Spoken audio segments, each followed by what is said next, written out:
Good morning बच्चों। आज हम लोग इतिहास के चैप्टर 4 उपनिवेशवाद एवं आदिवासी समाज के बारे में पढ़ेंगे। ठीक है, तो पिछला जो हम लोग सिविक्स का पढ़े थे वो हम लोग का चैप्टर ख़त्म हो गया। आज हम लोग जो इतिहास का न्यू चैप्टर स्टार्ट करने वाले हैं वो उपनिवेशवाद एवं आदिवासी समाज है। ठीक है, तो सबसे पहले हम लोग देखते हैं कि उपनिवेशवाद का अर्थ क्या होता है। उपनिवेशवाद का सिर्फ बेसिक अर्थ होता क्या है कि किसी शक्तिशाली एवं समृद्ध राष्ट्र के द्वारा किसी गरीब यानी जो विकासशील देशों के संसाधनों का, चाहे वो प्राकृतिक हो या कोई भी संसाधन हो, मानव संसाधन हो, उसका जबरन यूज करना यानी बलपूर्वक उसके संसाधनों का अपने लाभ हेतु प्रयोग करना ही उपनिवेशवाद कहलाता है। यानी सिंपल सी बात है कि किसी शक्तिशाली राष्ट्र द्वारा किसी गरीब राष्ट्र के संसाधनों को दमनपूर्वक प्रयोग करना अपने लाभ हेतु, यही उपनिवेशवाद कहलाता है। जिस तरह से एक बिजनेस के तौर पे आया था मतलब यहाँ इंडिया, वास्को डी गामा और क्रिस्टोफर कोलंबस अमेरिका, ठीक है, जिसे हम लोग कहते हैं कि भारत की खोज किया। ठीक है, वो लोग भारत को देखने के ये में खोज के रूप में आया। हम लोग जिसको दर्जा देते हैं कि वो भारत की खोज किया, उससे पहले भी हमारा देश था, परंतु उसने बता दिया कि ये इंडिया है। और देखो, एक किसी तरह से व्यापार के माध्यम से आप देखने के ये में आया और यहीं पर धीरे धीरे व्यापार करने, देखो किस तरह से पहले पुर्तगाली आए, उसके बाद डच आए, फ्रेंच आए, अंग्रेज लोग आए। इस तरह से हमारा देश में यहाँ पर एक व्यापार के माध्यम से आने के बाद यहाँ के संसाधनों का क्या दमन प्रयोग, हम भारतीयों पर हमारे देश के प्राकृतिक संसाधनों का दमनात्मक तरीका से उपयोग करके इसको क्या किया जाता था, अपना प्रयोग करता था और अपने देश ले जाते थे और वही तैयार माल को हमारे देश ला के बेचते थे, चाहे वो कच्चा माल हो या तो यहाँ भी बहुत सारे इंडस्ट्री खोला गया। ठीक है, तो सिंपल सी बात है कि एक शक्तिशाली राष्ट्र के द्वारा किसी अन्य या निम्न वर्गीय जो गरीब देश होते हैं उसको दमनपूर्वक उस पर शासन करना या उसके प्राकृतिक संसाधनों को जबरन यूज करना, चाहे वो मानव संसाधन हो या प्राकृतिक संसाधन हो। ठीक है, ये सभी उपनिवेशवाद कहलाता है। तो आप देखते हैं हम लोग कुछ याद रखने जोगी बातें हैं उसको। ठीक है, तो देखो, तो उस प्रकार से हम लोग देखें किस प्रकार से मतलब विदेशी लोग हमारे देश पे उपनिवेशवाद के मतलब हम लोग का देश को शिकार बनाया और यहाँ पे रहने वाले जो आदिवासी समाज पर क्या प्रभाव पड़ा उसके बारे में देखेंगे। तो सबसे पहले देखो, झूम खेती एक प्रकार का खेती होता है। ठीक है, झूम खेती जो मिट्टी के अनुपजाऊ होने के पश्चात किसी दूसरी जगह कृषि करना।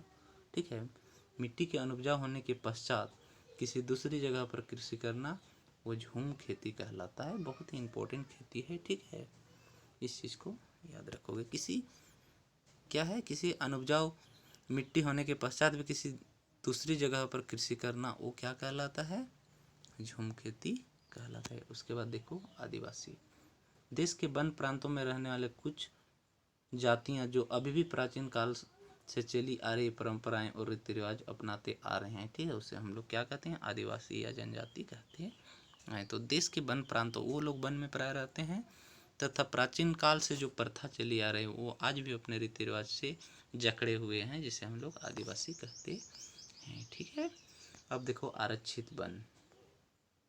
ठीक है, वन जो हम बोले थे कि 3 तरह का, जो आरक्षित वन, संरक्षित वन और एक सुरक्षित वन, ये टाइप्स ऑफ जो वनों का अलग अलग तरह से विभाजन किया है, ये हायर क्लास के लिए है। फिर भी यहाँ पर थोड़ा सा दिया आरक्षित वन का मतलब कुछ ऐसे वन जो अंग्रेजों के लिए महत्वपूर्ण थे, जिनमें उन्हें आदिवासियों के आवागमन, शिकार, फल संग्रहण आदि पर प्रतिबंध लगा दिए थे। ठीक है, तो उसे आरक्षित वन बोलते हैं। ठीक है, कुछ ऐसे वन जो अंग्रेजों के द्वारा यहाँ पर रहने वाले आदिवासियों के आवागमन यानी आना जाना, उस पर जो आदिवासी लोग अपना भोजन के लिए शिकार करते थे उस पर रोक लगाना तथा फल संग्रहण, वहाँ का फल भी नहीं खा सके आदि पर प्रतिबंध लगा दिए थे। उस प्रकार के जो वन होते हैं जो किसी के संरक्षण में रहते हैं उसे हम लोग आरक्षित वन कहते हैं। अब देखो, घुमंतु। घुमंतु तो तुम देखते हो, आज भी हम सब देखते हैं, तुम लोग भी देखते हो कि किस तरह से घुमंतु प्रकार की कुछ कुछ जनजातियाँ होते हैं जो अपने खानाबदोशी ज़िंदगी गुजारते हैं। कुछ दिन यहाँ, 10 दिन यहाँ, 15 दिन यहाँ, महीना भर यहाँ, इधर उधर भटकते रहते हैं।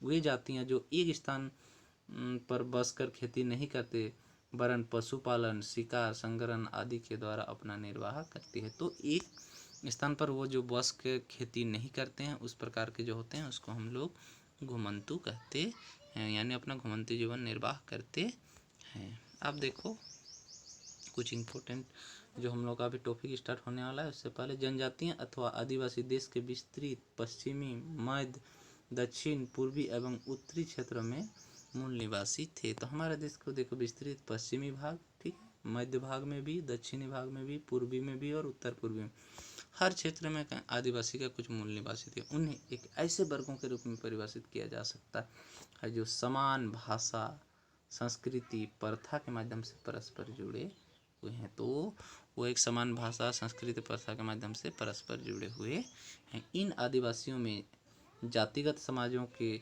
समान सामाजिक विभाजन नहीं थे। अधिकांश जातियों में जो प्रथाएं अथवा रीति रिवाज थे वे ब्राह्मणों द्वारा निर्धारित व्यवस्था से बहुत भिन्न थे। यद्यपि ये आदिवासी अथवा जनजातीय समुदाय भारतीय जनसंख्या का एक बड़ा वर्ग थे, परंतु ये अधिकांश समाज की मुख्य धारा से अलग ही जीवन व्यतीत करते थे। तो जिस प्रकार नॉर्मल आदमी जो आदिवासी छोड़ के वे लोग जिस तरह से अपने जीवन यापन व्यतीत करते थे, उससे हट के अपना जीवन यापन वो लोग व्यतीत करते थे, इसीलिए उसको विशेष आदिवासी के रूप में, उसे जनजाति के रूप में उसे दर्जा दिया।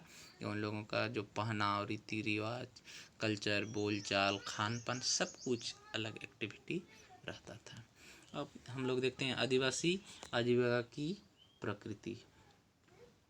आदिवासी आजीविकाओं की प्रकृति, शिकार एवं संग्रहण।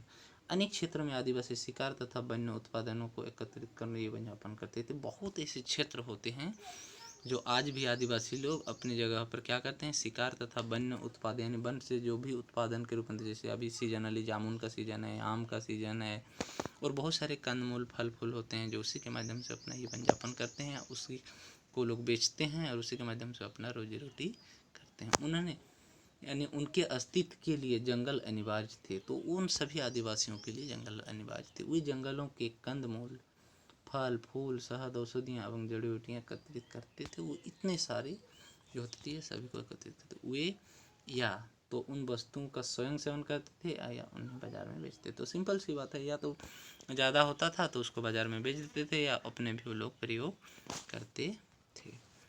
तो अब देखो हम लोग झूम खेती के बारे में थोड़ा सा देख लेते हैं, ठीक है। तो बेसिक तौर पर हम लोग झूम खेती के बारे में अभी इंट्रोडक्शन का जो याद रखने जो बातें थी उससे हम लोग देख चुके। तो आदिवासी झूम खेती शिकार एवं मछली पकड़ने के माध्यम से आजीविका चलाते थे। तो आदिवासी झूम खेती को शिकार एवं मछली पकड़ने के माध्यम से अपनी जीवन चलाते थे। तो 3 तरह से आदिवासी लोग अपना जीवन यापन करते थे, अपने आजीविका चलाते थे। पहला झूम खेती, दूसरा शिकार, और मछली पकड़ने का भी वो लोग काम करते।